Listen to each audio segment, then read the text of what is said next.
Oke, bismillahirrahmanirrahim. Assalamualaikum warahmatullahi wabarakatuh. Alhamdulillahirrabbilalamin. Marilah kita senantiasa memanjatkan puji syukur kehadirat Allah Subhanahu wa Ta'ala yang telah memberikan kita banyak kenikmatan, terutama nikmat sehat dan nikmat sempat. Sholawat dan salam semoga tetap tercurah kepada junjungan kita Nabiullah Muhammad SAW, keluarga, sahabat, dan insya Allah ke kita sebagai umatnya. Oke teman-teman, kita langsung mulai saja ya. Saya share. Oke, di pertemuan yang pertama kita sudah ice breaking gitu ya. Sudah saya bahas tentang capaian pembelajaran kita. Yang mana nanti ya boleh dibilang 60% itu praktek gitu ya. Saya ada teori dikit, nanti praktek. Teori dikit, praktek ya. Teori 40%, kemudian praktek. Kemudian kita langsung akan menggunakan framework Next.js ya. Kenapa saya bikin seperti itu? Karena nanti kalau di dunia kerja teman-teman ya, kalian tidak akan menggunakan teknik pemrograman yang benar-benar polosan gitu ya.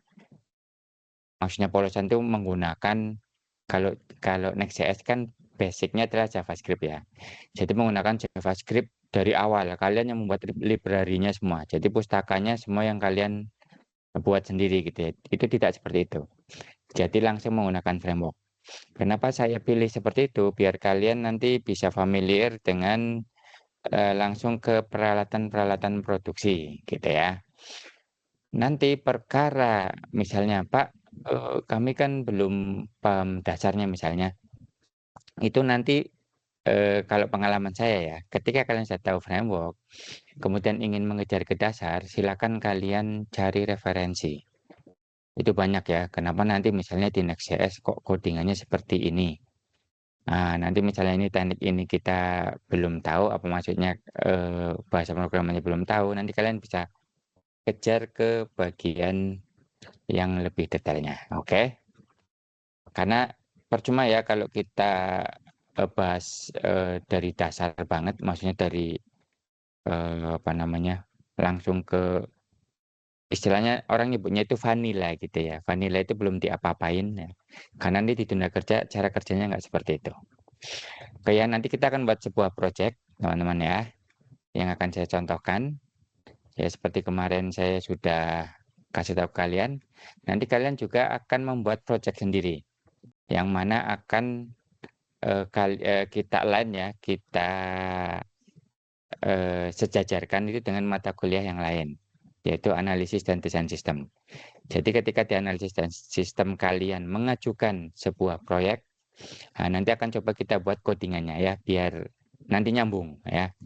Nah di sini ya teman-teman ya, karena sebenarnya kita itu masuk ke materi yang advance sebenarnya ya, karena sudah mulai eh, bukan memadukan ya, mengimplementasikan dari analisis dan perancangan, sehingga butuh banget peran kalian gitu ya.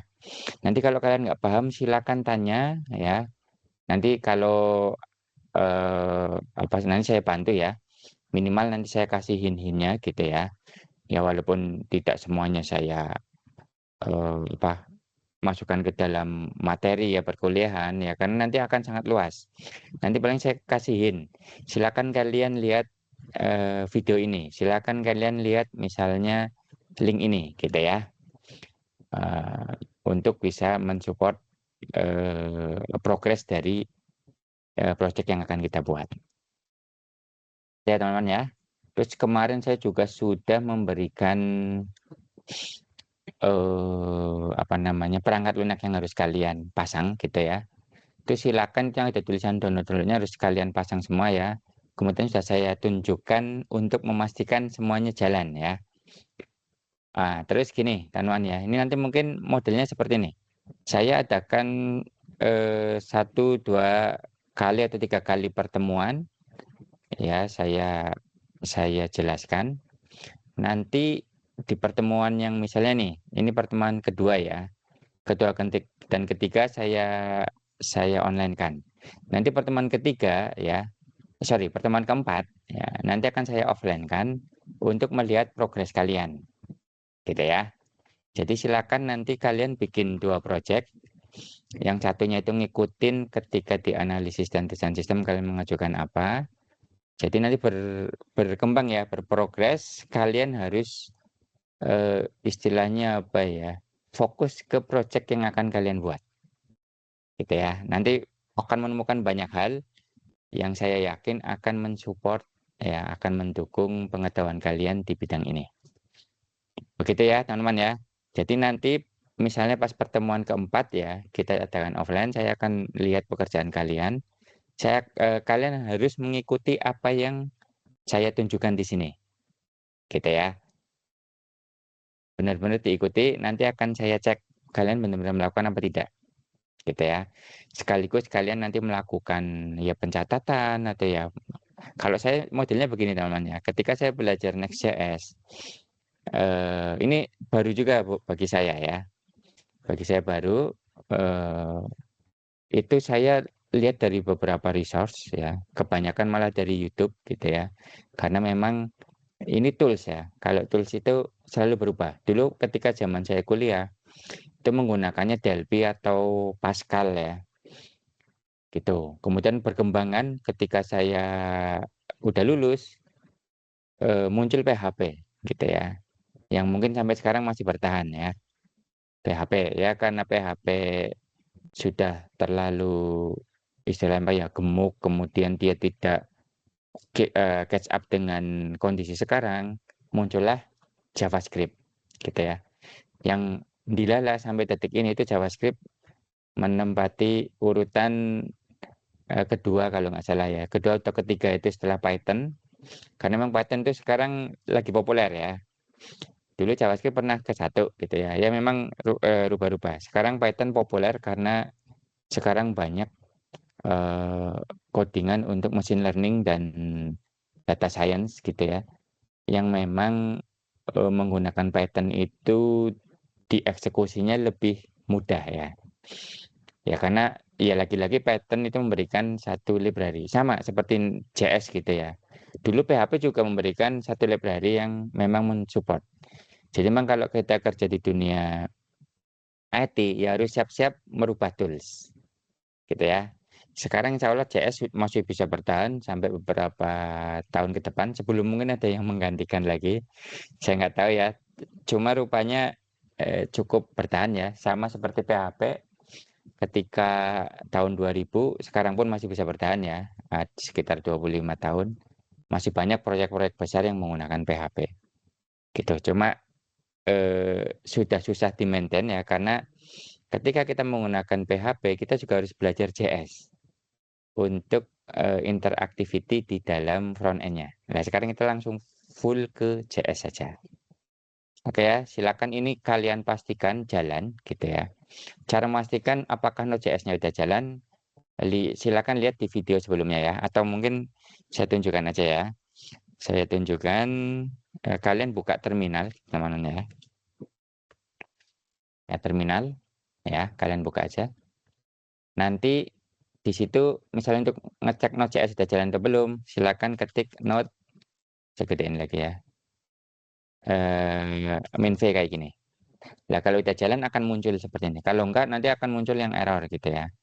Nah, silakan di-download, kemudian diinstal sampai kalian bisa muncul versinya seperti ini. Gitu ya. Kalau Figma silakan download aja ya. Nanti kalau kita, ini saya Figma udah dibuka.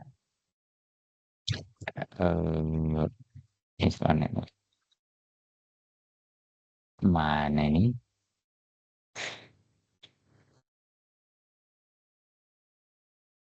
Oke ya.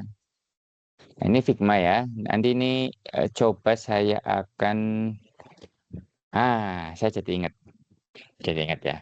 Coba saya mau nanya ke Mas siapa ya?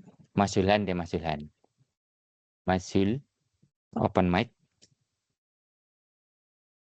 Iya, Oke. Kalian kan sudah dapat itu ya, interaksi manusia dan komputer ya, teman-teman ya.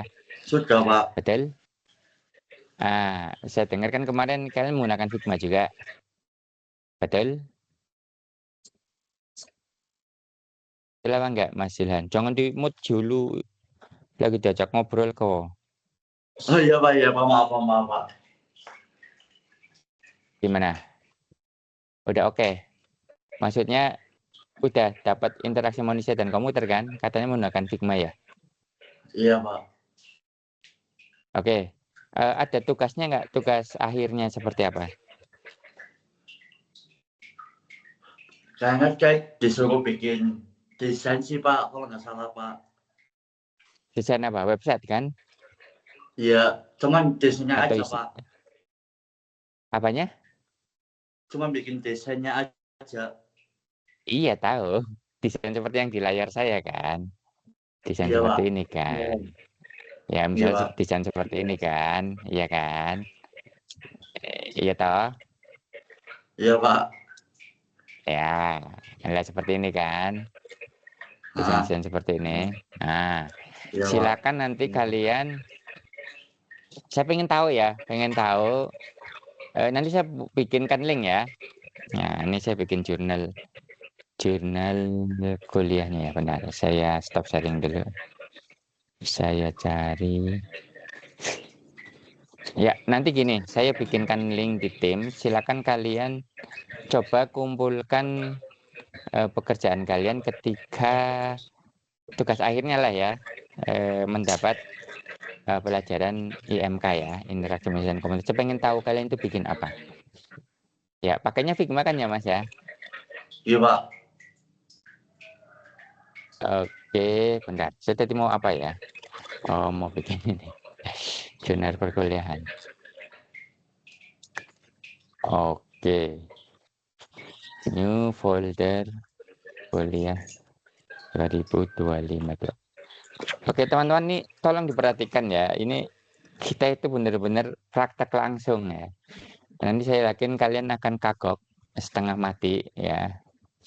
Itu kalau kalian nggak fokus, itu nggak bisa ya. Ini kita harus fokus benar-benar nih ya. Saya mohon banget ya kalian fokus. Kemudian nanti sering melakukan eksperimen ya atau percobaan, coba-coba ya, karena kita memang benar-benar membangun dari awal gitu ya. Coba ini saya bikin teks dokumen. Jurnal, langsung aja ya. Dasar modern.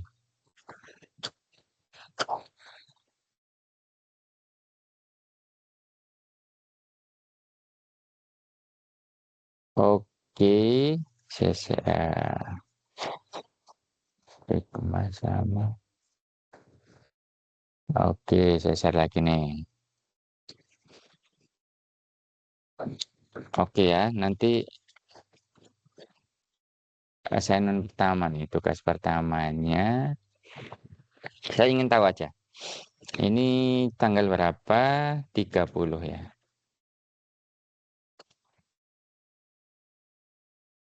Oke, nanti saya buat eh, link di MS Team ya untuk pengumpulan tugas. Biar saya nggak lupa. Pengumpulan tugas interaksi manusia dan komputer ya. Jadi berupa file Figma ya, berupa file Figma. Coba kalian yang dibuat apa, saya ingin tahu ya. Kumpulkan apa adanya. Ya, karena ini nggak akan mempengaruhi penilaian sih. Saya hanya ingin mengelingkan ya bahwa mata kuliah yang selama ini kalian terima itu sangat berhubungan dengan mata kuliah yang lain. Begitu ya. Nanti ini deadline-nya cepat ini lah ya. Ini deadline besok lah ya.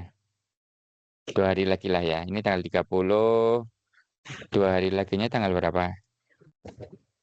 Hari Rabu ya. 31 ya, saya tanggal 1 ya. Deadline tanggal 1 April 2026. Biasa pukul 23.59. Oke, nanti jangan ada alasan filenya hilang gitu ya. Awas nih kalau sampai begitu. Oke, dipahami ya teman-teman ya. Terus saya mau lanjut ke mana lagi? Oh ya, ya jadi Figma tadi udah, karena ini akan relate banget ya. Terutama ketika kalian membuat analisis dan desain sistem, nanti kan ada desain user interface. Itu juga akan mempengaruhi nanti ketika akan diimplementasikan seperti apa, dan nanti kalian akan lihat ya, oh ada user interface seperti misalnya seperti ini nih, yang dibuat di Figma ya. Misalnya ada landing page ya yang dibuat di Figma seperti ini. Nah, nanti dibuat di Next.js-nya seperti apa gitu ya. Nanti kalian akan lihat seperti itu. Misalnya ini siapa ya? Oh, ini kali ini cuma landing page ya. Misalnya ada eh apa ya? Form ya, ada form. Nanti formnya kita akan menggunakan satu library lagi ya. Karena saya ingin menunjukkan ke kalian ya bahwa kalian itu nanti ketika membangun software itu tidak coding dari awal. Banyak yang sudah tersedia secara bukan free ya, secara komunitas sebenarnya. Karena kalau kita mikir gratis itu kok kesannya jelek ya. Enggak, ini bagus ya. User interface library nanti yang akan kita pakai itu sudah sangat bagus. Kemudian nanti ada validasi data yang akan kita masukkan ya, atau yang akan kita olah juga sudah bagus. Kemudian nanti ada library untuk mengakses DBMS ya, untuk mengakses Postgre atau mengakses MySQL gitu ya. Itu juga sudah ada. Ibaratnya kita tinggal pakai. Nanti saya akan langsung tunjukkan bahwa ini loh, kalau mau untuk mengakses basis data seperti ini. Bentar, ini kenapa lama ya?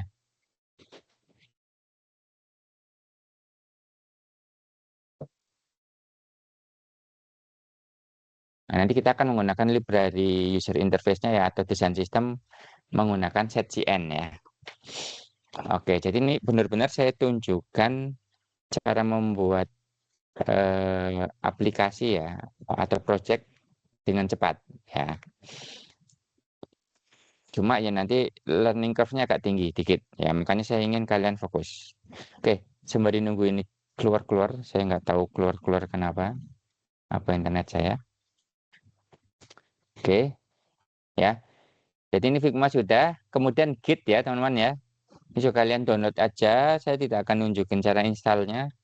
Harusnya sudah bisa gitu ya, tinggal ikutin. Kalau bingung ya datang aja ke websitenya, kemudian dilihat di situ cara installnya seperti apa. Nanti ketika kita ingin tahu apa bisa terpasang, seperti ini ya. Jadi sudah ada Git-nya versi berapa. Oke. Postgre juga sekalian kalian download. Saya yang ingin menggunakan basis datanya langsung Postgre saja, nggak usah MySQL ya.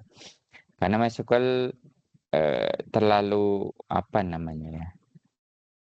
Ya untuk testing sih nggak apa-apa ya. Tetapi kalau untuk produksi kurang bagus. Ya, kita pakai Postgre aja. Nanti di Postgre silakan kalian mengaksesnya menggunakan di Beaver ya. Silakan di-download juga di Beaver ya. Nanti kalian, oh ini kan udah saya ajarkan ya. Udah saya ajarkan di sistem basis data ya. Silakan dibuka, kemudian bikin koneksi ke Postgre-nya. Ya ikutin aja pesan-pesan di layar. Oke, ini di Beaver sudah lah. Contohnya seperti ini ya. Ini di Beaver. Ini Postgre nih, ini ya, kecil ya. Ini saya nggak bisa digedein lagi nih. Nah, nanti database-nya muncul di sini. Oke ya, nanti tabel-tabelnya muncul di sini. Nah, ada tabel customer ya, ada tabel invoice gitu ya. Kemudian revenue gitu ya, kemudian ada user. Oke ya, aman ya. Yang ini aman. Kemudian MySQL Workbench semua buat desain basis data ya. Kalian juga sudah saya tunjukkan. Ya, bentuknya seperti apa. Yang seperti inilah ya. MySQL Workbench. Ya, saya berkali-kali sudah memberikan ini. Kemudian ada Postman ya. Postman itu penting untuk ngetes API. Nah, cuma mungkin di awal kita belum bermain API ya. Mungkin nanti di website lanjut ya. Atau kalaupun waktunya nanti cukup ya, saya coba, bikin untuk mengetes API yang kita buat ya, atau kita buat API ya, kemudian kita tes menggunakan Postman.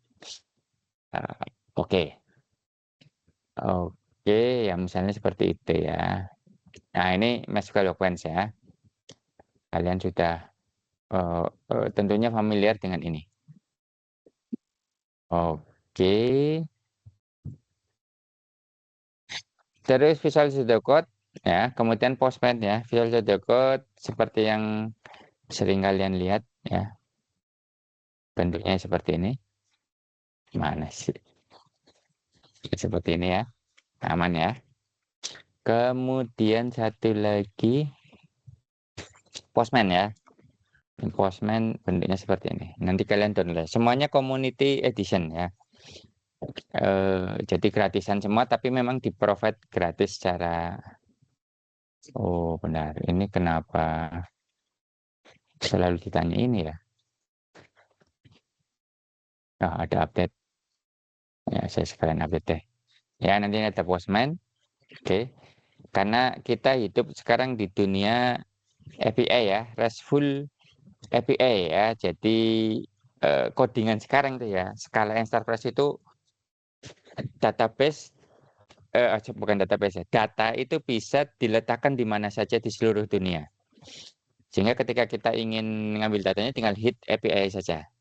Ya, kalau kalian kemarin ngikutin yang rame tentang Cortex ya, aplikasi perpajakan kita di Indonesia, kan sempat rame tuh, kenapa lemot, keluar-keluar gitu kan. Kemudian sama Pak Menkyu kita ya, Pak Purbaya itu dia bilang, ada API pihak ketiga yang berbayar gitu ya. Katanya seperti itu performanya jelek. Nah, jadi memang datanya itu terletak di mana-mana ya. Jadi kita nggak nyimpan ya, kayak kayak Cortex itu dia tidak akan menyimpan data penduduk gitu ya. Data penduduknya dari mana? Dia ambil datanya dari Kementerian Dalam Negeri ya, di Dukcapilnya. Gitu. Sama seperti misalnya kita ya di peradaban aja ya. Ingin tahu bahwa kalian itu lulusan mana, ya itu kita tinggal hit API saja. Kemana? Ke Dapodik ya, ke data pendidikan. Dapodik singkatannya apa ya? Data portal pendidikan apa ya? Intinya itulah ya. Gitu. Jadi ketika apa sih kita nggak tahu tuh desain Dapodik kayak apa. Yang penting kita tahu interface-nya seperti apa. Makanya sebagai API. Oke ya. Jadi ini sudah semua. Yang penting itu Node sama Git ya yang harus sudah kalian pasang di awal gitu ya. Nah, nanti untuk tahu React apa, Tailwind apa, Next.js apa itu silakan kalian uplek-uplek di sini aja. Dan ini teman-teman ya, ini pengalaman saya, kita akan menggunakan 3 macam ini gitu ya. Ini sangat penting ya, jadi nanti akan sering bolak-balik lihat dokumentasi. Untuk memahami apa yang terjadi di belakangnya juga lihat ini. Oke, saya rasa cukup pemanasannya gitu ya. Kita langsung gas saja gitu ya. Kita gas saja ke materi. Oke.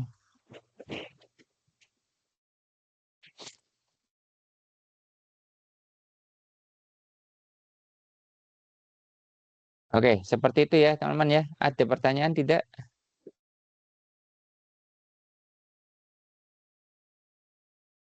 Oke, silakan kalian ya. Saya encourage itu apa ya? Encourage itu saya apa ya? Dorong gitu ya. Encourage itu saya dorong kalian untuk membuat catatan-catatan ya. Saya sendiri ketika mempelajari apa saja ya, semua hal yang baru itu saya bikin catatan. Terserah mau ditulis, mau diketik, ya, itu silakan kalian bikin catatan. Oke, sekarang zamannya AI lagi ya. Nah, nanti kalian akan kaget-kaget loh lihat codingan, vibe coding pakai AI ya. Vibe engineer. Oke, kita lanjut ke materi yang mulai pusing ya. Kita pusing dari awal nih. Jadi udah nggak ada yang nyantai-nyantai lagi mata kuliah kita. Mana ya?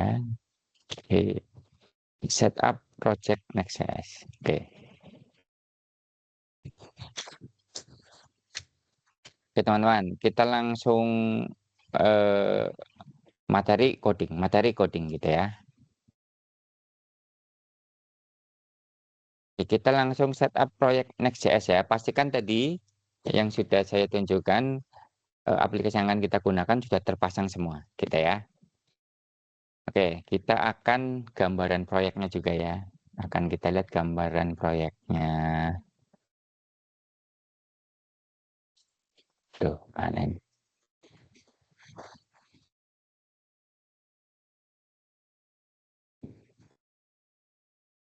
Waduh, PowerPoint-nya error. Aduh, kok bisa PowerPoint error nih? Nah, saya stop sharing. Astaga. PowerPoint not responding cuy. Gimana ini? Oke, saya tunjukkan.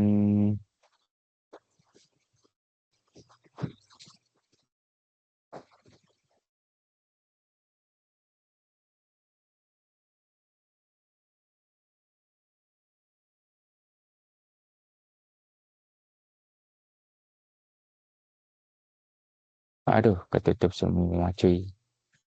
Untung udah di save ya. Jadi mana?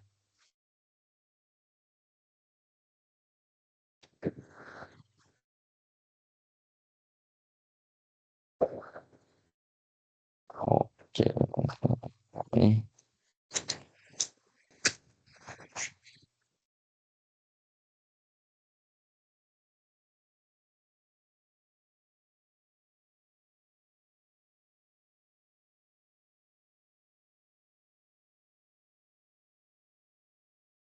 Benar, teman.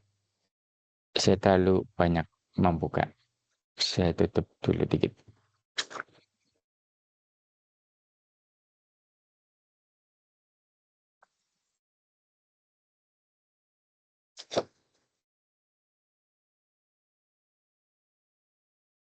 Oke.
Oke, saya share lagi ya.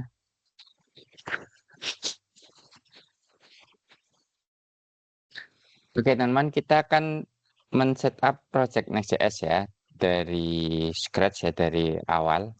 Bukan scratch sih, ada boilerplate namanya ya. Jadi sudah agak dipersiapkan sama Next.js-nya agar kita tidak terlalu eh, apa ya, ribet atau tidak salah jalan ya, karena sudah dikasih gambaran apa namanya struktur projectnya. Itu yang penting ya. Ini topik kita teman-teman ya. Kita akan coba ya, nanti saya contohkan semacam aplikasi dashboard gitu ya. Kemudian bagaimana kita akan mempersiapkan lingkungan project, mempersiapkan Git VCS, kemudian membuat project Next.js dari template ya, atau boilerplate tadi ya, template dasarnya. Oke teman-teman, nanti kita akan coba membuat aplikasi dashboard seperti ini teman-teman ya, yang akan saya tunjukkan, yang terdiri atas halaman publik atau landing page. Jadi ada halaman yang ketika kita masuk itu tidak perlu melakukan autentikasi ya, tidak perlu login. Nah, kemudian nanti ada halaman login, ya kemudian nanti ada halaman dashboard yang dilindungi dengan autentikasi, termasuk nanti ada dashboardnya itu autentikasi ya. Jadi ketika login kita bisa masuk baru bisa masuk ke dashboard. Kemudian di dalamnya nanti kita akan lihat bagaimana cara kita membuat data, create ya, kemudian melihat data, read. Nah, jadi ini CRUD itu singkatan, create, read, update, delete ya. Nah, ini saya tambahkan aja biar kalian nggak bingung. Jadi create, read, ya, update sama delete. Gitu. Terus kita delete. Invoice atau faktur ya. Ini sedikit banyak nanti kita akan mengaplikasikan akuntansi ya. Akuntansi di ini namanya di siklus penjualan ya, di siklus penjualan. Oke ya, create, read, update, delete. Nah, nanti termasuk di sini ada namanya validasi ya, menggunakan satu framework validasi ya. Nanti kita akan menggunakan ZOD, tulisannya ZOD ya. Nanti akan kita ke sana ya. Gunanya buat apa gitu ya. Nanti akan kita bahas habis ya. Kemudian datanya akan kita jadikan persisten ya, akan kita simpan ke dalam basis data. Dalam hal ini Postgre-nya ya. Nah, kemudian nanti ini feature yang saya sangat dipelajari adalah bagaimana kita melakukan styling. Styling itu cara membuat user interface yang bagus gitu ya, yang stylish gitu ya, itu styling. Kemudian kita akan melakukan optimization. Jadi nanti si Next.js itu memiliki komponen spesial ya, yang disebut sebagai image, link, sama font. Sehingga ketika kita nanti loading ya, atau ketika kita masuk ke website, akan tampilkan dengan lebih cepat dan smooth gitu ya. Karena untuk menampilkan gambar ini nggak sederhana teman-teman ternyata ya. Kita punya alhamdulillah ya dibikinkan oleh Next.js komponen untuk mengoptimisasi gambar, link, dan huruf. Kemudian routing ya, cara kita membuat route ya. Jadi ketika kita ngetik jadi gini teman-teman ya, gambaran proyeknya itu seperti ini. Saya contohkan ya ini. Nanti kita akan membuat proyek seperti ini. Ini benar, ini saya geser kemana ya, ke sini aja ya. Ini halaman dashboard ketika kita sudah login ya. Kalau sign out, nah nanti pertama masuk ya di sini nih. Ini servernya ya localhost ya. Nantinya sih ketika udah produksi ini bisa namanya macam-macam ya. Bisa misalnya accounting.peradaban ACID gitu ya. .acid gitu dan seterusnya gitu ya. Karena ini kita localhost, maka kita akses menggunakan localhost. Gitu. Ya, localhost seperti ini. Ya. Ini landing page-nya gitu ya, halaman awalnya. Kemudian nanti kalau kita mau login, ini kan kita nggak bisa ngapa-ngapain ya. Nah, routing itu seperti ini, teman-teman. Kalian ngetik di atas ini misalnya routing dashboard seperti ini. Nah, ini namanya routing. Bagaimana buat routing ya? Nah, ketika tadi dashboard kita belum login, kita harus disuruh login. Ya, sama seperti kita ngeklik sini. Nah, ini halaman loginnya nih, teman-teman ya. Nanti di basis datanya, saya tunjukin di basis data. Ya, di sini ada tabel user, teman-teman ya. Yang isinya user, ID, dan passwordnya. Gitu ya. Gitu. Ini passwordnya di encrypt sehingga walaupun kita jadi adminnya, kita tidak akan tahu passwordnya seperti apa. Gitu ya. Nah, misalnya seperti ini ya, kita login. Dan ini kalau sudah login, ya, baru muncul halaman dashboard. Sebentar ya teman-teman ya, saya ada telepon.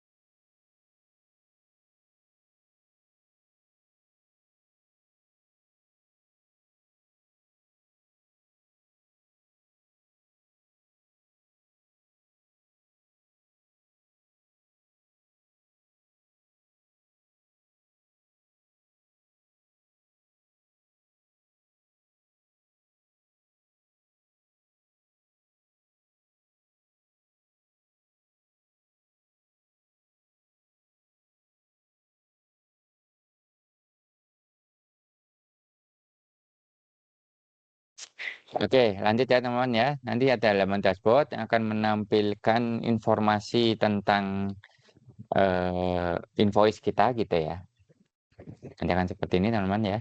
Kemudian ya di sini ada invoice yang sudah terbayar, ini yang belum terbayar, ini total invoice, ini total customer ada berapa gitu ya.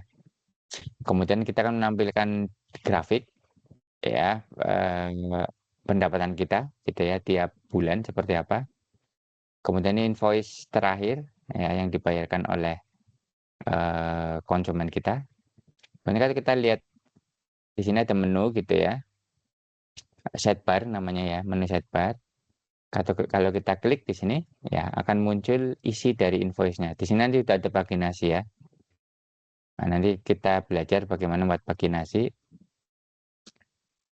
Kalau mau lihat atau mau edit ya, ini mau edit, tinggal diklik ini. Kalau mau membuat baru, kita create gitu ya.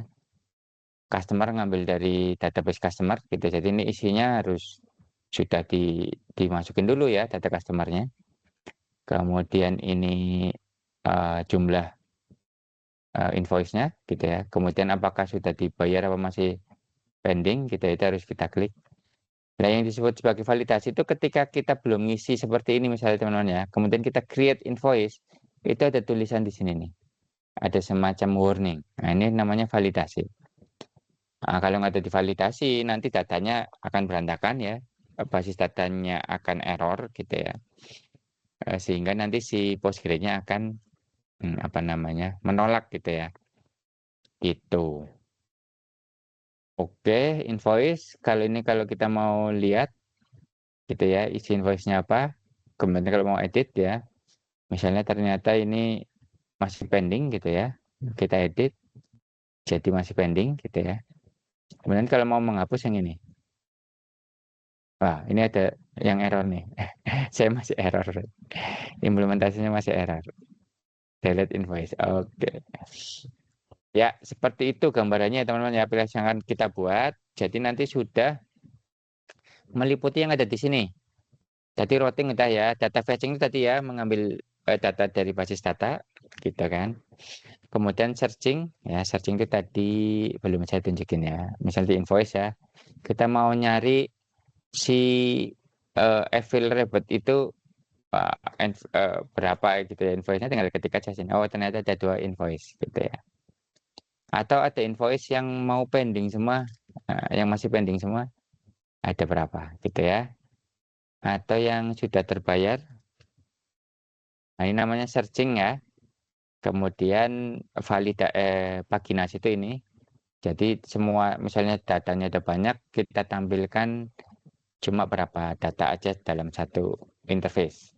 Jadi tidak semuanya ditampilkan ya. Kalau ada 10.000 nanti nampilkan 10.000 akan repot. Pertama, aplikasinya akan berat, lelet karena ngambil datanya banyak gitu ya.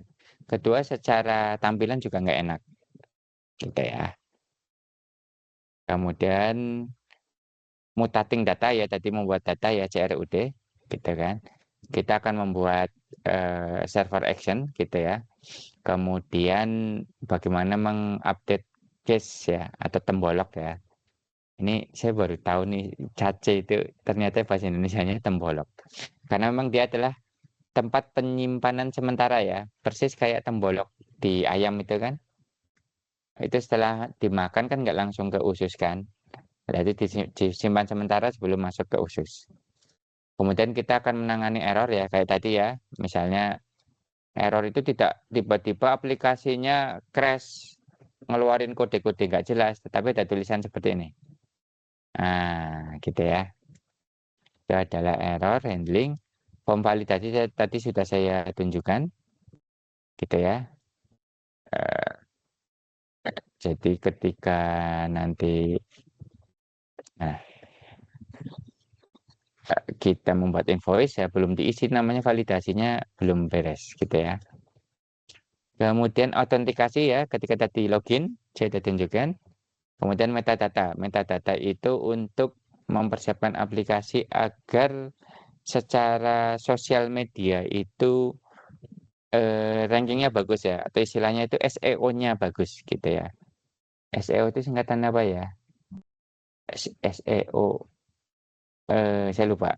Jadi istilah website itu bagus secara rating itu namanya SEO. Oke, jadi gambaran proyeknya seperti itu ya. Dipahami ya teman-teman ya. Ini codingannya banyak gitu ya. Dan agak jelimet itu ketika kita membuat user interface gitu ya. Nah, nanti ketika kita update basis data, melakukan validasi mah enak banget sederhana ya. Gitu. Lanjut teman-teman ya. Pastikan kalian nih ketika mau masang proyek ini sudah memasang Node.js, VS Code, Laragon ya. Tapi nanti kita akan menggunakan Postgres saja, dbeaver dan terminal gitu ya. Kemudian jangan lupa kalian buka terminal dengan administrator privilege dan jalankan perintah berikut. Dan ini dijalankan sekali saja ya. Jadi ini ketika semester lalu saya ngajarin ini ada beberapa komputer teman-teman kalian itu ketika kita inisiasi proyeknya itu kok ada error gitu ya. Ternyata ada privilege yang belum dibuka gitu. Jadi silakan ini nanti dijalankan saja. Ini dan jalankan cuma sekali ya. Ketika laptop kalian atau komputer kalian sudah dijalankan ini ya udah seterusnya akan bisa. Jadi nanti kalau kalian kan ingin membuka terminal dengan administrator privilege, kalian ketik terminal seperti ini ya. Jadi di Windows-nya, kemudian terminal, itu kalian jangan klik jalankan tetapi diklik kanan dulu. Jalankan sebagai administrator ya. Seperti ini run. Nanti akan ditanya gitu ya. Karena ini berbahaya ya. Jadi dipakainya sekali saja. Kemudian yang ini kalian copy ya atau diketik nggak apa-apa. Ini untuk cepat aja ya, saya copy ya.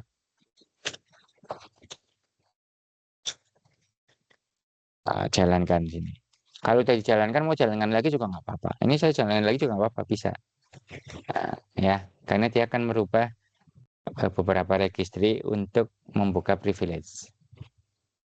Oke, gitu ya.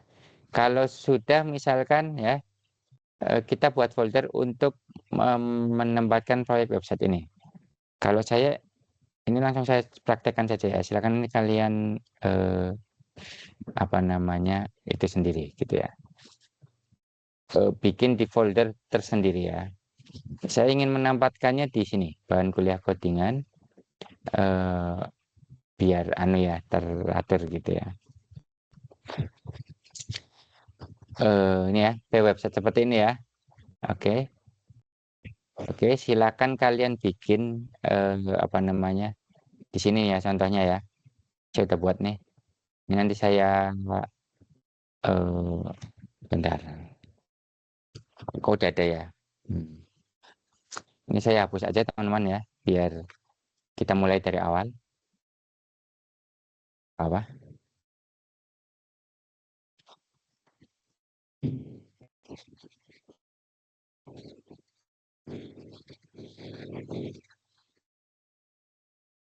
Oke, ini saya hapus. Ya, kalian ya, misalnya nih di sini ya. Kalian buat folder baru, ya terserah namanya apa. Kemudian folder tersebut kita buka di terminal gitu ya. Bisa klik kanan open in terminal seperti ini boleh. Gitu ya. Jadi akan masuk ke sini. Nah, pastikan ke situ ya. Nanti kalian tes ya. Tadi saya sudah tunjukin node-nya udah jalan apa belum, npm vim-nya udah jalan atau belum. Kemudian kalian install ini ya. Ini juga dijalankan sekali nih teman-teman ya. Memasang panel tidak harus. Nah, ini biar nggak bingung. Cukup dijalankan sekali. Seperti ini ya, untuk ngecek ya. Jadi nanti kalau kalian sudah masang npm node gitu ya, kalian jalankan ini. Ini sekali aja, tidak harus selalu ketika kita ingin apa namanya, melakukan pembuatan aplikasinya ya. Perintah berikut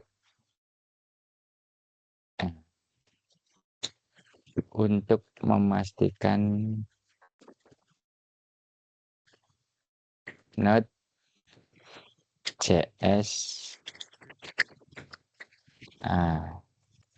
dan pnpm terpasang. Oke. Ya. Oke.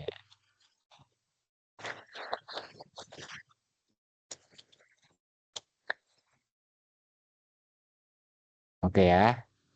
Jadi kita udah ngecek kan node minv harus muncul ya. Kemudian npm minv harus muncul. Kalau enggak berarti ada yang salah. Nah, npm ini bagian dari node teman-teman ya. Ketika kalian menginstal node, npm harusnya sudah terinstall. Kemudian ini juga harus dijalankan ya, karena kita akan menggunakan pnpm. Jadi nanti pnpm, kalau kalian ngecek pnpm minv seperti ini tidak muncul, berarti pnpm-nya belum terpasang. Ya, harus menjalankan ini. Oke ya, sampai sini dipahami teman-teman? Oke, kalau sudah teman-teman ya, silakan extension ini dipasang di kalian, di VS Code kalian, ya. Oke, dipasang, nanti ya dipasang aja ya di extension. Cara masang extension udah tahu kan ya, harusnya tahu. Kemudian git ya, ini kalau sudah di git minv seperti tadi saya sudah tunjukkan, ternyata udah ada gitnya teman-teman ya, kayak gini udah ada gitnya.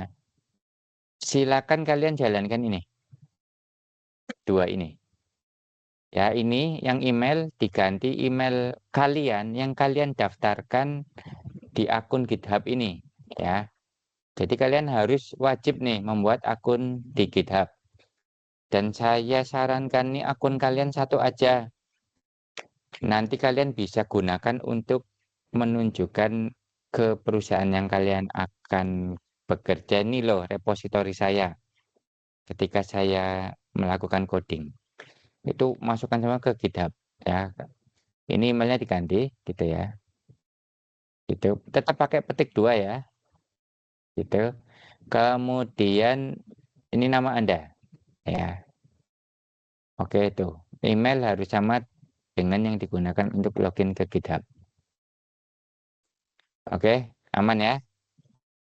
Oke. Kalau sudah nanti kalian ya masih di terminal yang sama ya. Di sini kalian jalankan perintah ini. npx create, ini cara kalian mengcloning ya, mengcloning template Next.js ya. Next add latest ya. Kemudian use pnpm-nya jangan lupa ya, karena nanti kita akan menggunakan pnpm. Kenapa kita menggunakan pnpm dibanding npm? Silahkan kalian browsing ya. Bentar, ada telepon lagi.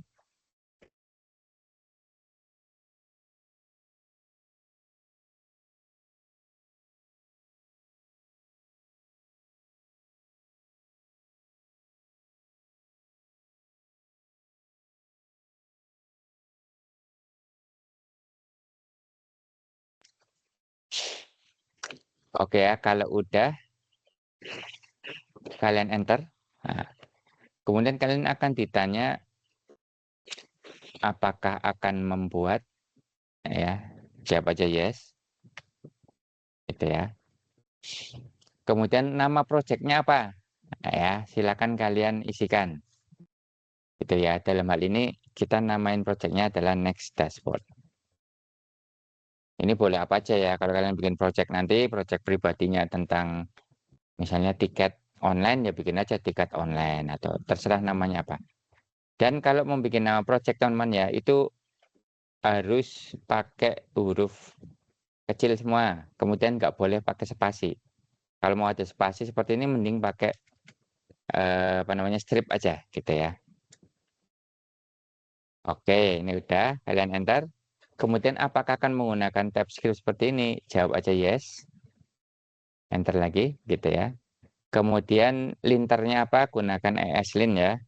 Kalian bisa naik turunin seperti ini gitu ya. Tapi saya pakainya yang ESLint aja.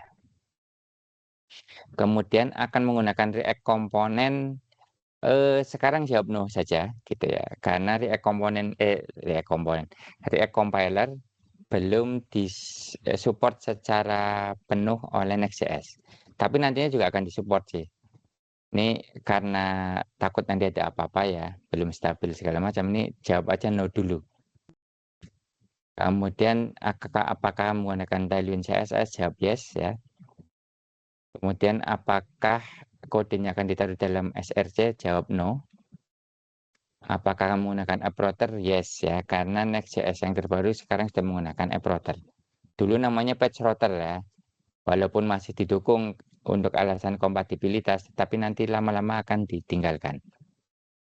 Ya, kemudian untuk import alias no, itu jawabnya no ya. Import alias itu kita jawab no ya. Oke.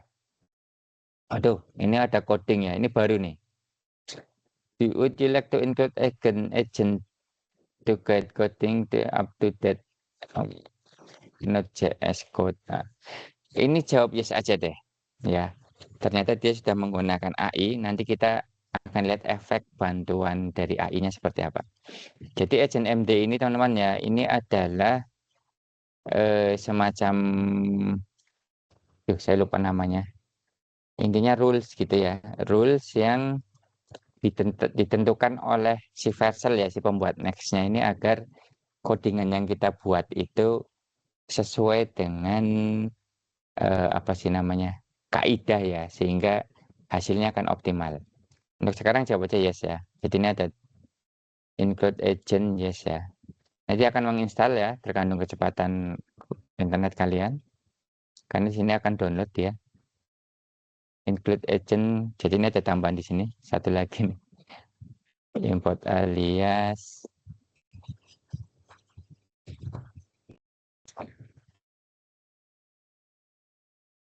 Ini Tailwind ya.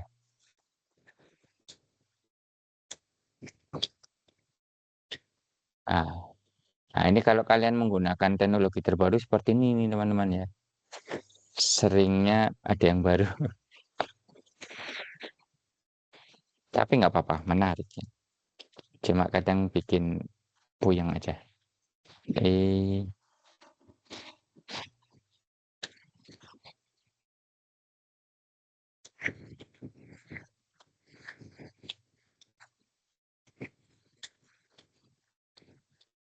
Include agent.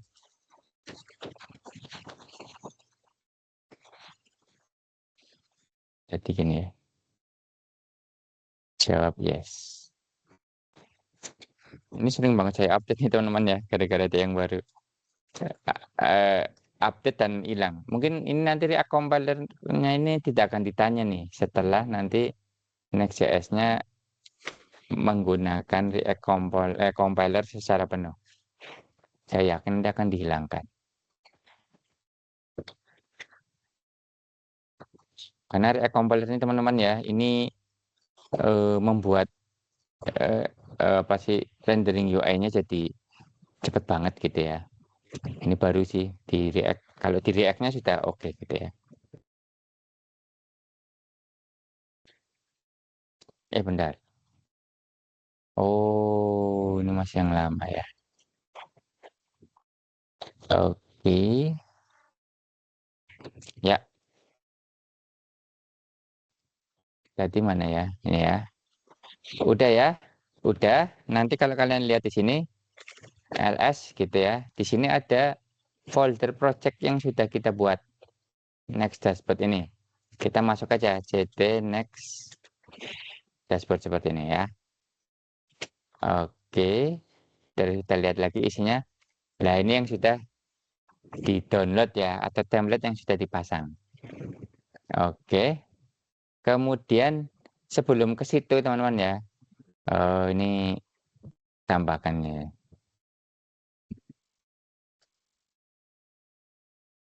Oke. Oke, nggak apa. Sebelum ke situ saya akan matikan biar kalian nggak bingung. Matikan ini dulu. Oke. Ya, kan sudah masuk nih ke dalam sini kan. PNPM, dev segala macam. Mana sih? Ah, mana di terminalnya? Oke. Oh, jadi download lah untuk menjalankan servernya silakan ketik pnpm spasi dev. Nanti akan jalankan ya. Next.js 1621. Nah, nanti akan ready di localhost 3000 ini, teman-teman ya. Localhost 3000. Silakan kalian buka website. Nah, kemudian kalian ketik di atasnya itu localhost 3000. Nah, nanti akan tampilannya seperti ini. Ya, paham ya, teman-teman ya? Oke, jadi baru tampilan halaman seperti ini. Oke, terus next. Oke. Kemudian teman-teman ya, kita akan belajar sedikit tentang Git version control teman-teman ya. Jadi apa yang kalian lakukan ubahan di dalam codingan itu akan di tracking gitu ya oleh Git version control kecuali yang dimasukkan foldernya ke dalam .git ignore. Oke teman-teman ya, kan kalian tadi sudah membuat, silakan dilihat di sini ya di next dashboard ini. Kalian double klik ya, nanti kalian buka di VS Code ya. Kalian bisa klik kanan di sini. Oke, ini sudah terbuka nih di VS Code teman-teman. Saya nih ya, agentnya sudah ada muncul nih ya. Ini aduh, saya tutup aja lah biar luas gitu ya. Oke, di sini teman-teman ya, di ini namanya Git nih, source controlnya. Oh iya, jangan lupa nanti extension dipasang ya, yang tadi saya tunjukkan. Nah, ini kalian lihat nih di source controlnya. Ini sudah ada initial commit. Itu ada ini letter aja. Kalau kalian lihat nih di git slant-nya, nah nanti dia akan nunjukin file-file mana aja yang berubah pada saat kalian melakukan commit, gitu ya. Nah ini yang dirubah semua. Nah kecuali file-file yang masuk ke dalam git ignore, di sini ada git ignore teman-teman. Kalau kalian lihat, nah ini git ignore nih. Nah file-file yang di dalam sini itu tidak akan dimasukkan ke dalam git. Contohnya adalah .next nih ya, nih muncul nih .next. Maka dia akan abu-abu warnanya, abu-abu ya. Jadi dia tidak akan dimasukkan. Terus node modul juga. Kemudian next environment di sini juga ada. Mana ya ini? .env, pokoknya nggak ada .env-nya itu tidak akan dimasukkan ya karena nanti di sini akan berisi data-data yang sangat penting gitu ya. Termasuk apa sih namanya?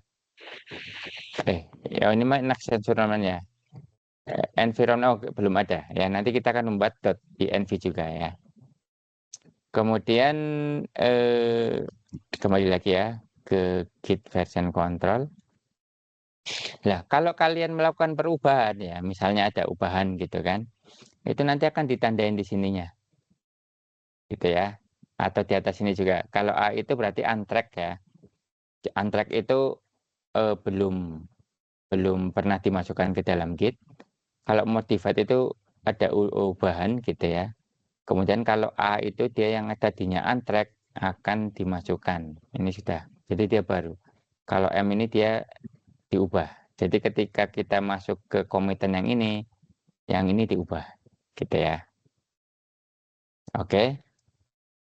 Kemudian teman-teman nanti kita akan membuat folder-folder kosong gitu ya. Nah, folder kosong itu secara default tidak akan di-track. Jadi si Git version control itu dia tidak nge-track folder, tapi dia nge-track file. Sehingga ketika ada folder kosong dia tidak akan di-track. Gitu ya. Sehingga untuk bisa di-track silakan ditambahkan file namanya .gitkeep ya. Ini nama aja gitu ya. Sebenarnya boleh apa saja, cuma ini konvensi aja. Kalau folder tersebut sudah diisi, maka git-keep-nya bisa dihapus saja. Oke, kemudian kalian harus melakukan pelacakan untuk setiap pengubahan codingan yang masuk dalam satu pengubahan yang memiliki langkah sekecil mungkin namun memiliki arti ya. Misalnya nih, kalian menambahkan pustaka baru. Harus dikomit biar tahu nanti ada perubahannya. Kemudian mengubah koneksi basis data, menambah rute baru dan sebagainya. Gitu ya. Oke, sampai sini udah oke ya. Ini cuma menginstall saja, kemudian coba menjalankan, kan munculnya akan seperti ini. Oke, kita lanjut. Nah, ini penting teman-teman ya. Kita akan menggunakan desain sistemnya setcn user interface gitu ya. Nanti akan ada pembahasan ya secara khusus. Di awal kita pasang aja dulu gitu ya. Jangan lupa setelah itu kita lakukan pelacakan menggunakan version control. Caranya gampang ya. Nanti kalian ke sini aja, kemudian buka terminal ya. Sama aja di sini muncul terminal ya.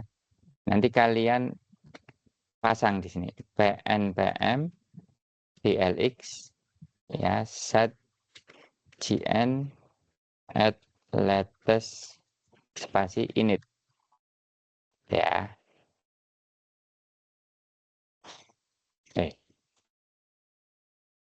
Oh, saya salah nulisnya. setcn seperti ini ya. Jadi dia akan mendownload setcn ya pustakanya gitu kan dari npm gitu ya. Kemudian melakukan inisialisasi. Oke ya, dia akan download gitu ya. Kemudian setelah selesai, nanti akan kita lihat nih, di sini yang berubah apa? Oke. Oh iya. Oh, ini ada pertanyaan ya, ada radix, ada base ya. Ini ada pertanyaan teman-teman nih. Saya baru tahu nih. Pilihannya gini. Kita pilih radix ya. Saya tulis di sini.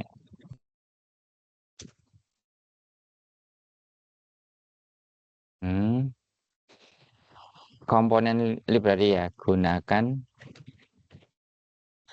ini dimasukin sini ya. Komponen komponen library. Pustaka komponennya. Kita menggunakan Redux UI. Oke, gunakan.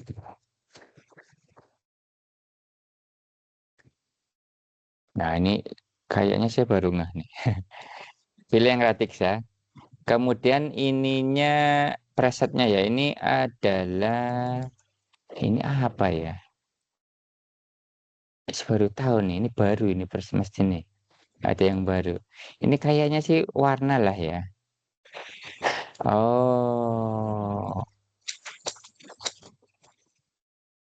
Lisit.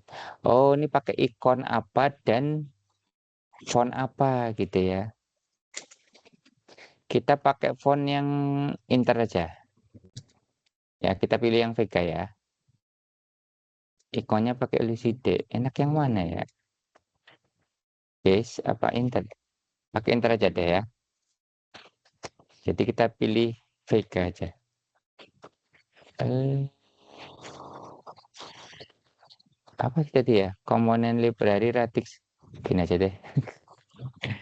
Baru itu komponen library. Wah, bahaya nih. Kalau harus sering berubah gini ya. Radix terus preset pakai Vega aja. Ini buat tampilan aja sih. Mau milih apa-apa itu juga nggak apa-apa sih. Cuma kenapa saya milih Vega? Karena nanti kita akan menggunakan fontnya Inter ya. Biar nggak bentrok lah. Nanti waktu ya kita pakai yang ininya pakai Inter. Kalau mau pakai custom juga bisa sebenarnya ya. Tuh, cuma itu nanti deh. Yang ini dulu. Oke, dia akan menginstal. Oh, sekarang tidak pakai warna lagi dia ya. Oke. Lihat di sini nih, kalian lihat nih. Nanti ada yang berubah apa aja filenya setelah kita melakukan instalasi. Ini saya tutup aja dulu. Oh, ini udah. Oh, udah dikasih initial commit otomatis. Pantesan kok nggak ada. Dan nanti di sini kelihatan nih, yang M itu kan modified ya, yang berubah. Jadi kalau kalian klik di sini, kalian akan kelihatan yang file aslinya itu ini, sekarang udah jadi seperti ini, yang kanan ini. Nah, yang hijau itu tambahan-tambahan, ya, yang merah itu biasanya yang dihilangkan atau diganti gitu ya. Kalaupun kalaupun tidak, dia akan pindah ke paling bawah, yang paling bawah ke sini ya. Intinya diganti sama tadi sama CN-nya. Waduh, saya nggak tahu nih nanti hasilnya kan seperti apa.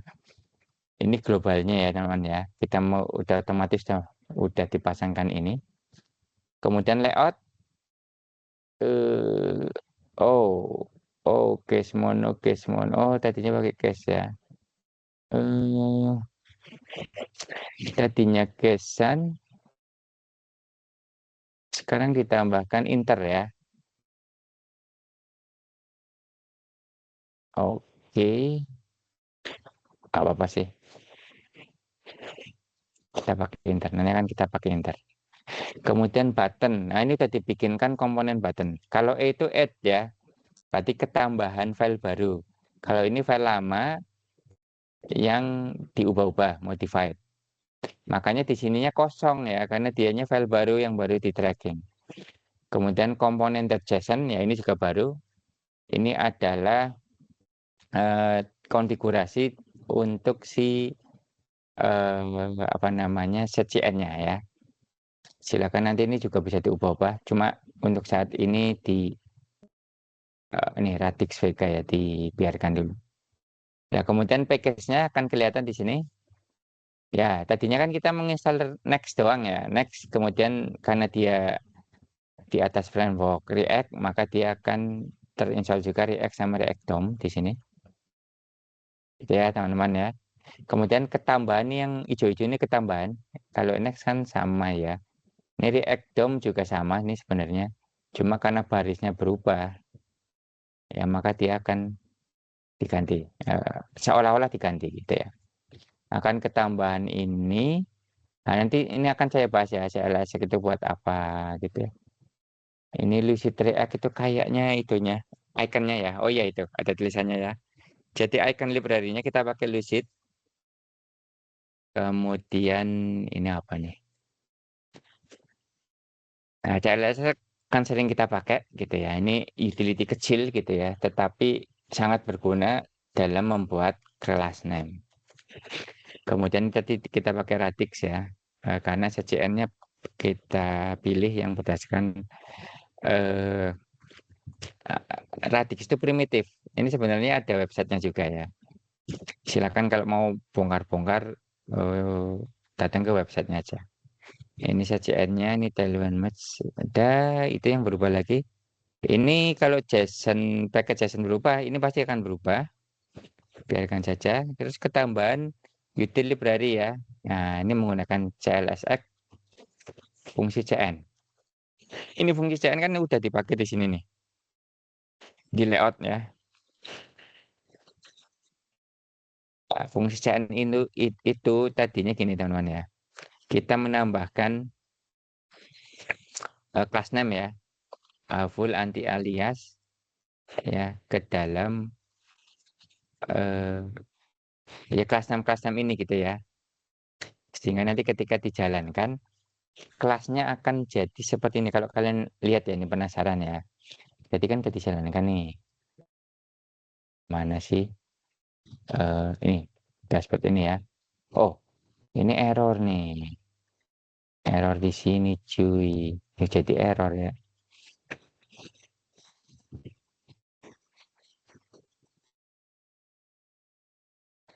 Jadi error nih. Saya nggak tahu nih. Can resolve lib utils. Import cn lib util. Jangan-jangan utilnya nggak ditaruh di lib nih. Kita lihat di sini udah ada ya lib util. Oh, ada S-nya utils. Benar. Kita lihat di layoutnya. Enggak ya. Bener sih. Ini udah bener sih. Lab utils. CN udah import. Nah, tapi ini kok error ya? Oh, sorry. Oh, bukan yang ini. Saya salah. Bukannya yang ini harusnya. Eh, nah, ini ya. Oke. Oke, dia jadi putih, teman-teman ya. Jadi putih karena set CN. Jadi gini.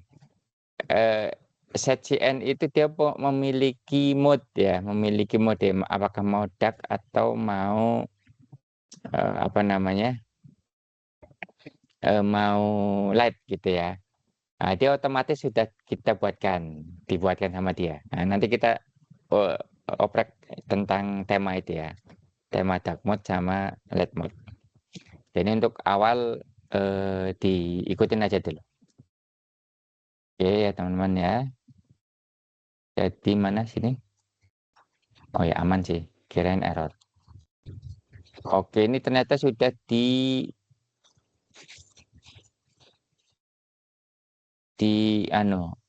komitin ya gitu ya. Udah dikomitkan. Ketika kita memasang ini. Gimana? Otomatis ya. Oke, ya intinya itu eh, mau ada perubahan di sini nggak ya?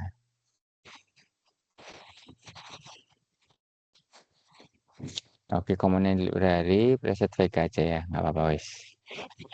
Terus udah dilakukan version control tadi secara otomatis. Oke, berarti kita lanjut ke berikutnya. Nanti tampilannya kan seperti ini ya, teman-teman ya. Setelah kita datang ke localhost 3000. Oke, kita selesai di slide yang ini.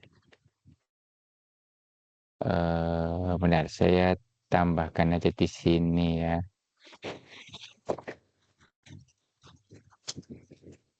Untuk mendalam ya, mendalam set GN ya. Set GN dan radix ya. Silakan ke website masing-masing. Ini aja.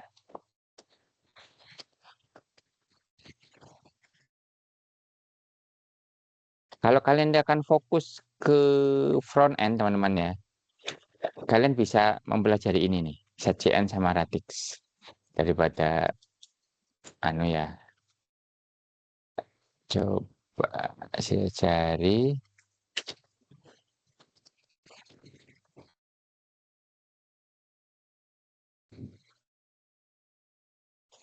sini nih. Kemudian radixnya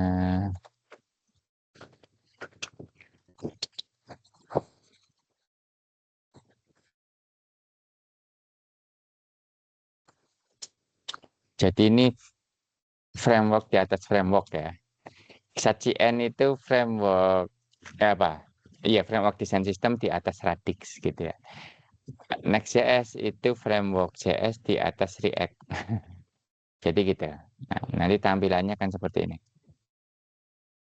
Oke. Nah, kita sudah mempersiapkan proyeknya. Gitu ya, teman-teman ya. Jadi mana? Ini ya. Oke, silakan kalian lihat struktur foldernya seperti apa. Kalian boleh buka-buka. Nanti kita akan lebih banyak melakukan codingan untuk user interface itu ditaruh di sini ya, di app. Kemudian komponen, berisi komponen-komponen ya. Kalau kita ingin menambahkan komponen sajian, nanti otomatis akan ditambahkan di sini. Kemudian library untuk menaruh fungsi-fungsi ya, yang apa sih kita pakai ya, tetapi di luar yang sering pakai ya, yang isinya itu di luar halaman dan komponen. Itu masukkan di sini. Ke proses bisnis lah ya. Kalau boleh kita bilang itu masukkan ke sini. Nanti ada tambahan folder-folder lain teman-teman ya. Agar proyek kita itu scalable ya, alias bisa dikembangkan lebih lanjut, kemudian berskala produksi. Gitu ya teman-teman ya. Oke, kita lanjut ke materi berikutnya teman-teman ya. Jadi materi yang ini sederhana ya. Silakan kalian langsung praktekkan saja. Ikutin apa yang sudah saya tunjukkan. Baru men-setup proyek Next.js ya. Sehingga ketika kalian jalankan nanti aplikasinya akan muncul seperti ini. Oke, kita lanjut ke berikutnya.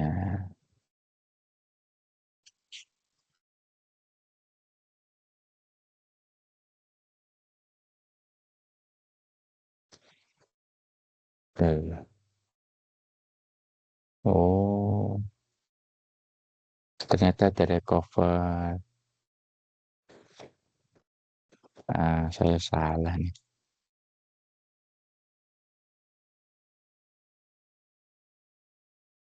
Save aja. Untung dibilang ini.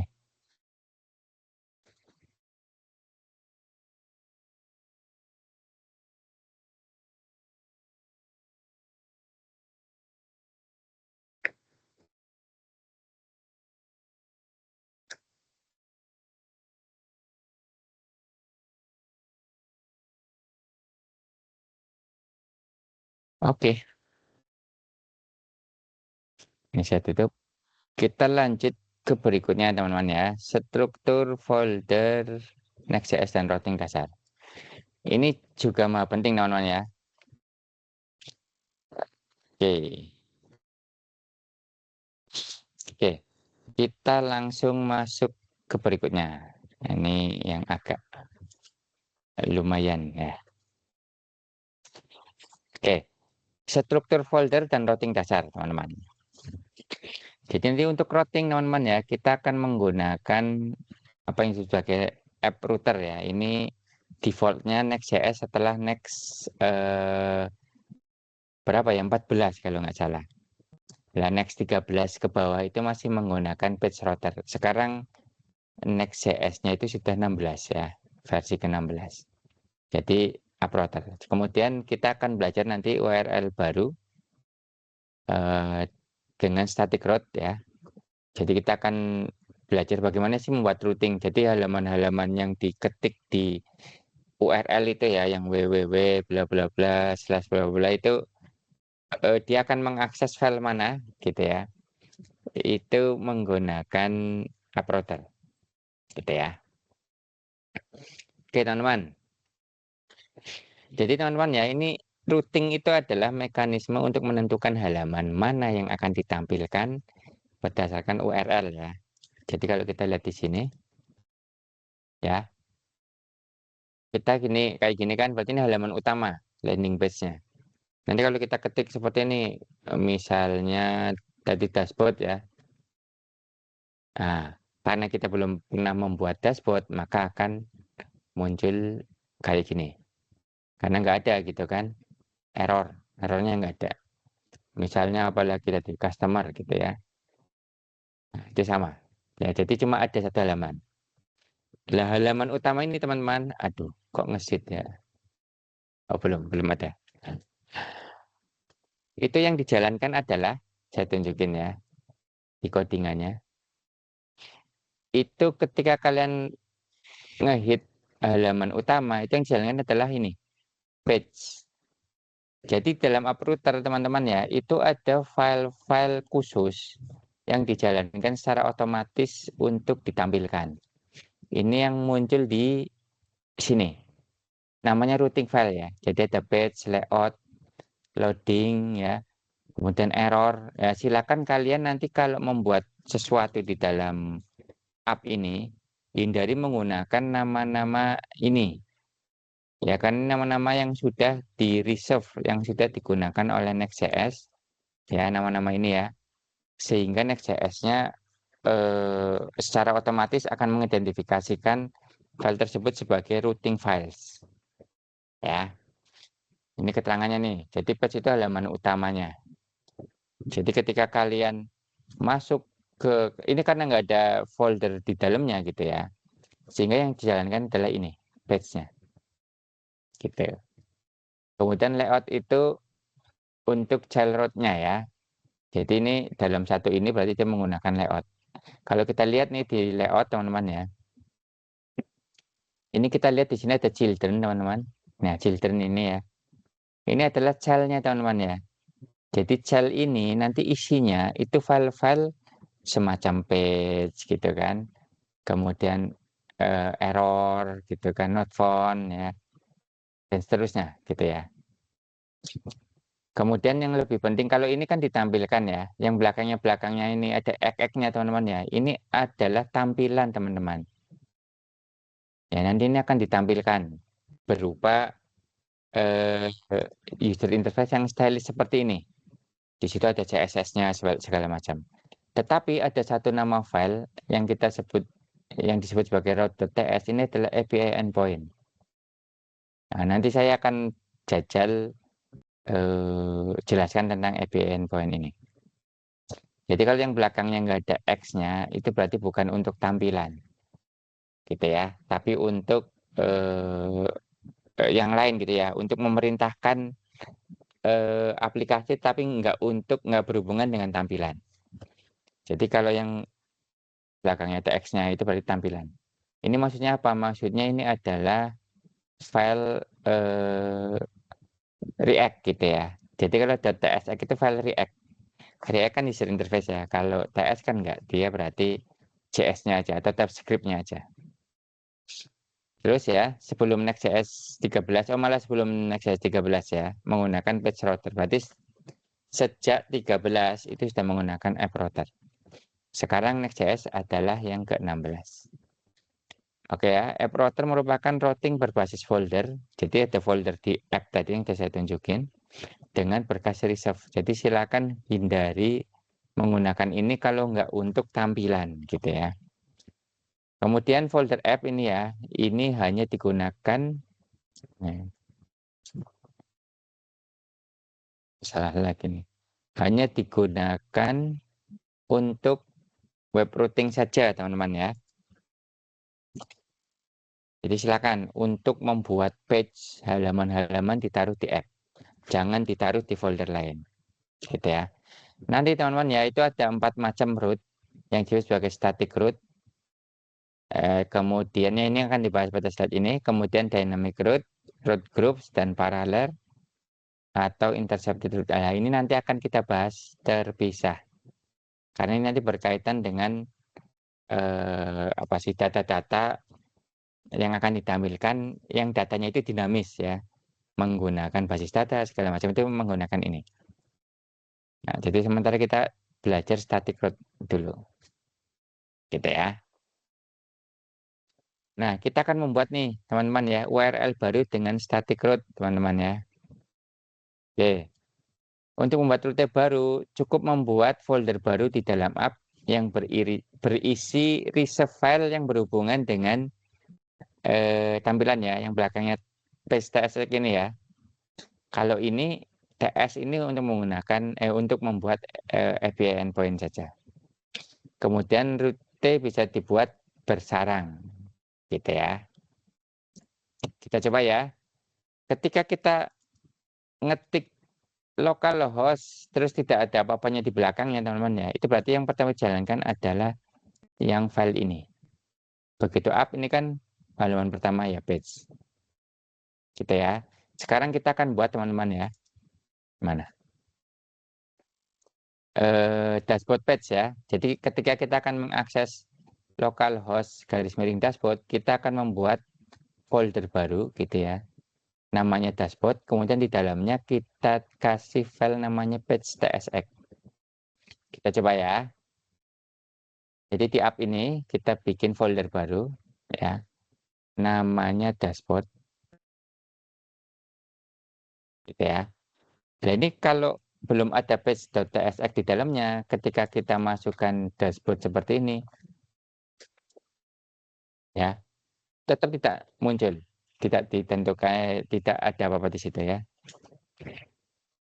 Oke, makanya kita tambahkan di dalamnya file baru namanya page.tsx ya.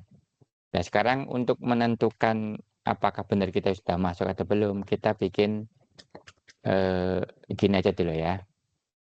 Jadi ini export default. Ganti aja sini. Export default page gini. Pakainya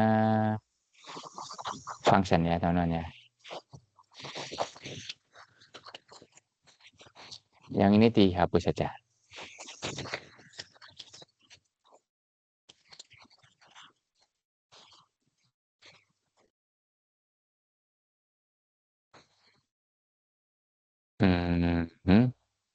Oh, sekarang bisa kayak gitu.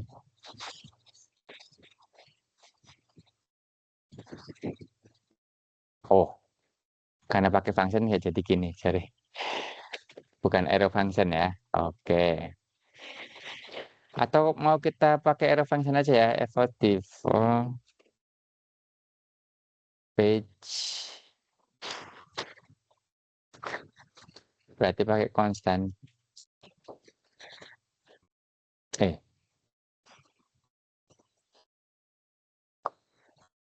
Ya pakai function aja. Oke.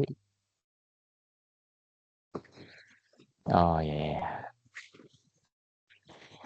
Nah, nanti coba kita tulis di sini halaman dashboard ya. Nah, setelah ada page seperti ini, kemudian ada dashboard, folder dashboard ya, kita bisa panggil di sininya. Nah, ini akan muncul seperti ini ya, halaman dashboard. Ini biar agak tebel gitu ya. Kita tambahkan class name di sini. Atau biasakan gini teman-teman ya. Misalnya font XL ya. 3XL font bold gitu ya. Atau gunakan gini. Kita pakai semantik aja ya, H1 seperti ini. Oke. Nanti sini akan jadi tebal ya. Atau ukuran itu apa ya menggunakan 3XL apa ya? Font black, font. Nah ini Tailwind teman-teman ya. Ini Tailwind.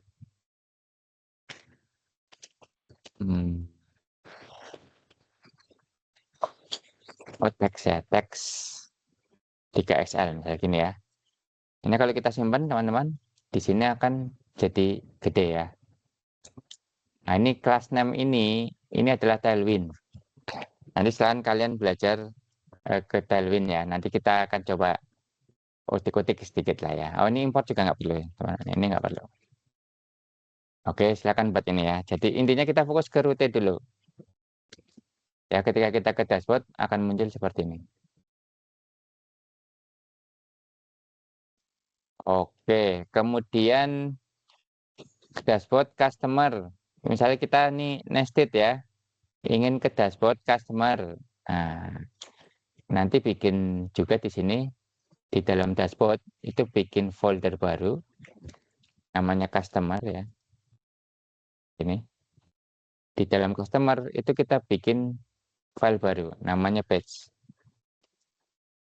Ya, isinya kita copy dari sini aja. Kemudian kita ganti sini halaman customer ya. Ya teman-teman ya. Jadi nanti ketika kita ke dashboard kemudian garis miring customers, maka dia akan muncul lari ke halaman customer. Nah, ini kalian tuh ketika bikin halaman kayak begitu ya. Kalian uplek-uplek di sini aja. Fokus di sini. Halaman misalnya kita mau menampilkan yang ini ya, kita uplek-uplek kata fokus di customer.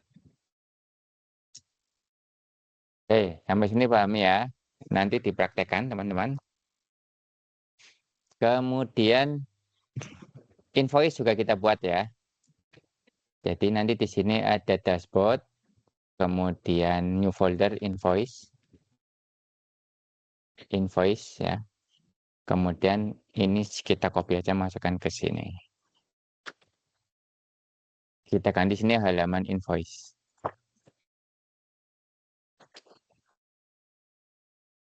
Oke. Ya, kalau kita lihat di sini nanti dashboard invoices nanti akan muncul ke sini ya, halaman invoice. Dan seterusnya. Ya ini kalian bisa buat nested sampai panjang gitu ya. Cuma ya nggak umum kalau sampai 4 atau 5, biasanya sih nggak sampai sejauh itu. Tergantung nanti struktur proyeknya seperti apa. Ya, kemudian silakan ya kalian nanti bikin yang ini seperti apa gitu ya. Kemudian oh ini Tailwind ya. Ini contoh. Nah, ini saya buat Tailwind ini untuk apa namanya? Latihan Tailwind ya, teman-teman ya. Nanti kalian bisa nanti uplak-uplak untuk latihan Tailwind ditaruh di situ. Sorry. Di sini ya. Paste ya. Halaman Tailwind ya. Nah, nanti kita akan coba uplak-uplak Tailwind di sini. Misalnya pengen tahu. Jadi nanti ada kayak gini ya Tailwind. Nah, gitu ya. Enak ya bikin routingnya. Jadi ini kalian jangan fokus aja nih tampilannya mau seperti apa. Kemudian untuk membuat API asset apa namanya? API endpoint gitu ya. Itu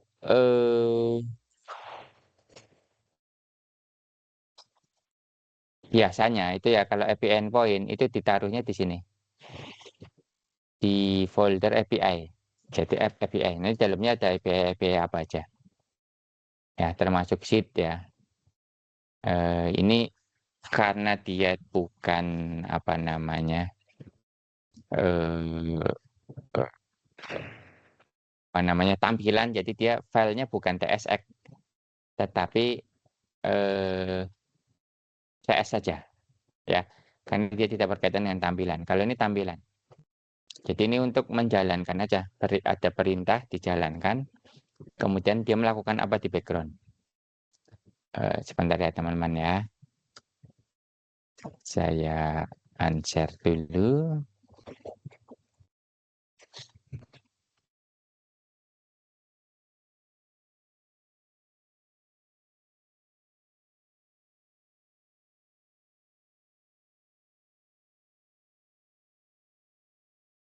Contoh API endpoint ya, saya tunjukin.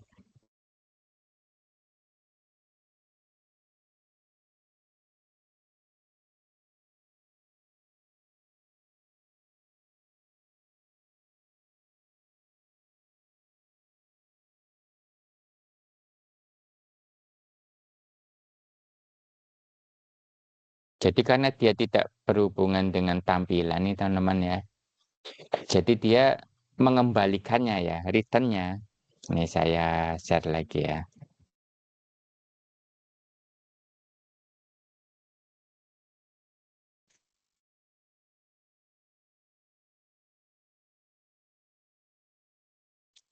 Oke, kalau yang TSX ini teman-teman ya, dia itu returnnya adalah namanya ini React ya, JSX ya, namanya ada namanya saya lupa. Jadi dia file React gitu ya. Jadi semacam bukan format ya, teknik penulisan JS gitu ya. Tetapi yang sudah digabungkan dengan elemen-elemen pada website ya, tanpa menggunakan apa sih namanya? Ya tinggal dipakai aja gitu ya. Jadi seolah-olah tampilannya itu persis seperti websitenya. Nah ini contohnya ini ya. Ini TSX. Returnnya akan seperti ini. Ada elemen di sini. Tetapi kalau yang API itu biasanya berupa ini aja sih. Respon aja. Misalnya ya, ini saya buat ya. Export async function ya karena kayak gini ya. Eh, ini udah dikasih contoh nih. Nah, jadi respon aja. Ngasihnya respon misalnya ini API apa sih? Database berhasil disit gitu ya. Ini keren banget nih AI-nya. Jadi berupa responnya itu berupa respon aja gitu ya. Gitu. Atau kalau dia JSON gitu ya, bentuk responnya adalah JSON, ya respon JSON seperti ini. Respon JSON nanti message-nya di sini apa ya? Tadi itu contohin. Message data berhasil disit gitu ya. Terus nggak perlu pakai new ya. Nah, biasanya seperti ini. Jadi di sini nanti ada rutin-rutin ya, ini adalah eh, apa sih namanya? Ya semacam inilah ya, simulasi seeding lah ya, semacam ini. Gitu. Jadi kalau kita jalankan, kalau dia berhasil teman-teman ya, jadi mana? Misalnya API sheet seperti ini, nanti dia akan muncul. Oh, namanya apa? Oh, oh, oh, oh. Namanya root ya. Nggak boleh sheet, sorry. Ini bukan sheet. Ini rename. Harus dinamain root. Root. Oke. Root.ts.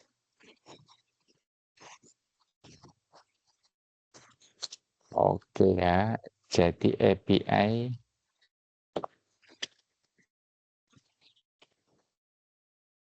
betul ya. Jadi API yang di sini itu rootnya itu akan dijalankan. Oke, semacam itu ya teman-teman ya responnya. Atau gini, jadi gini, saya salah. Di dalam API itu ada folder baru namanya sheet ya. Kalau kita untuk mau seeding ya, ini ditaruh di dalam sheet. Nah, oke, ya, semacam ini ya teman-teman ya. Oke, jadi nanti, jadi filenya mana ya ini ya? Ya sheet bikin API sheet root ya, sehingga ketika kita menjalankan API slash sheet maka akan dijalankan. Misalnya ini ya, database berhasil di sheet gitu. Ini bisa kita lakukan ready print, nah semacam ini. Oke, ya teman-teman ya, kira-kira seperti itu. Jadi silakan nanti di dalam app itu hanya berisi file-file ya untuk routing dan API endpoint. Jadi untuk file-file yang lain silakan jangan ditaruh di sini. Oke ya. Sekarang buatlah folder tersebut dan coba URL untuk mengakses halaman. Nah, harusnya saya nyontain satu aja ya. Nanti kalian buat yang lain. Silakan kalian mau buat apa aja terserah ya. Yang penting nanti kalian project ini silakan buat oprek-oprek data. Misalnya kalian ingin aplikasi ingin mengorek ngoprek-oprek Tailwind kan bisa di sini ya tadi ya. Tailwind ya. Misalnya kalian ingin membuat landing page ya yang banyak. Misalnya gini nih, misalnya kalian punya file Figma saya penasaran nih, ingin membuat ingin buat ini, gitu ya. Ini namanya Travelian landing page-nya. Ya silakan kalian bikin aja folder di sini, gitu ya, di app. Jadi nggak perlu bikin project baru, gitu ya. Buat latihan aja, nggak apa-apa. Tulis Travelian tadi ya, landing gitu ya, landing. Karena dia tampilan landing page, ya sebenarnya sama dengan ini ya. Ini saya copy aja, ya biar saya nggak ngotak-ngotik. Ini halaman Travelian landing. Oke ya.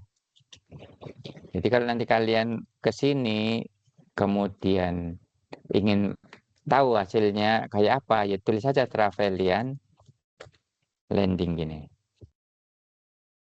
Ya, jadi nanti kalian bisa di dalam situ ngoprek-ngoprek nih, ya. Di dalam Travelian landingnya mau bikin apa di sini. Oke ya, misalnya di atasnya nanti disesuaikan ini nih. Ada ini namanya kan ada namanya tuh header gitu kan.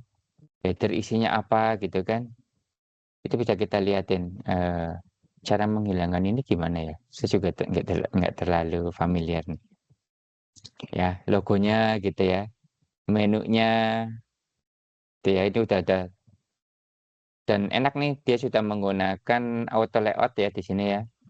Ini sebenarnya bisa kita pakai langsung kita sesuaikan dengan Tailwind ya dengan class name-nya. Nanti akan saya tunjukkan ya cara membuatnya. Gitu ya teman-teman ya. Misalnya kalian mau buat lagi nih eh ini ini namanya apa nih? Misalnya yang e-commerce ya. Ini. Ini namanya ini e-commerce Furniro gitu ya. Furniro Landing misalnya. Ya udah, daripada kalian bikin project baru, bikin aja di sini. Hanya sekedar untuk latihan ya. Furniro anu ya, harus kecil semua ya teman-teman ya landingnya. Ya nanti kalian ini copy aja biar cepat. Halaman Furniro landing. Ya, kalau kalian ke sini, nanti silakan kalian uplek-uplek di sini menggunakan Tailwind. Bagaimana cara membuat ya yang bentuknya seperti ini, gitu ya. Sini udah ada nih, udah ada komplit sebenarnya sini ya. Ini banner, oh ini sudah nggak bisa ditak-atik teman-teman ya. Ini berubah gambar doang sih. Ini nggak menarik nih. Atau ya, ini contoh sih ya, jadi contoh hanya. Dan hanya berubah gambar.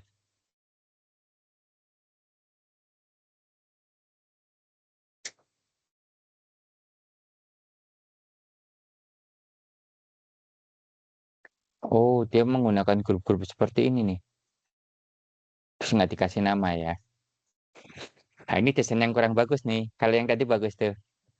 Yang tadi apa? Travelian ya. Mana sih ketutupan namanya? Oke, cuma tadi saya ya. Oke ya, dipahami ya teman-teman ya. Silakan nanti kalian bisa uplek-uplek apa di sini. Oke, kalau udah teman-teman ya, itu jangan lupa dilakukan apa namanya commit ya. Ini kita tadi sudah membuat API endpoint gitu kan, sudah membuat routing ini routing semua. Nah, ini kalau kita ingin masukkan teman-teman ya, itu kalian lakukan perubahan. Misalnya kalau mau cuma satu file ya yang ini aja nggak apa-apa. Tetapi kalau ingin masukkan semua ya ini kan otomatis. Oke, ini kita kasih nama. Nanti kalian ikutin aja ya teman-teman ya. Eh, jadi kita mau apa ya routing ya. membuat static routing. Nah, gitu aja. Ini dikasih pertemuan aja dulu ya. Ini pertemuan kedua kita sudah membuat static routing. Nah, pertemuan kedua langkah ke-1 gitu lah ya. OP21 gitu ya, membuat static routing. Kita commit, maka di sini akan muncul nih di git line-nya nih. Kita ketika membuat commitan ini, apa sih yang sudah kita lakukan? Oh, menambahkan file-file baru ini. Ya, teman-teman ya. Nah, ini. Oke, karena dia file baru, maka tidak ada istilahnya apa ya, bandingannya, gitu ya. Sehingga cuma satu layar aja sininya. Oke, paham ya teman-teman ya. Jadi kalian sudah bisa membuat routing. Ini maha penting teman-teman ya. Kalian harus pahami dan harus kalian anus di luar kepala. Oke, ini sudah jam 10. Saya mau nanya, kalian ada kuliah nggak habis jam 10? Mas Alfa? Mas? Mas Alfa? Mas Nanda? Julan? Julan? Halo? Jangan-jangan ada kuliah ya kalian ya.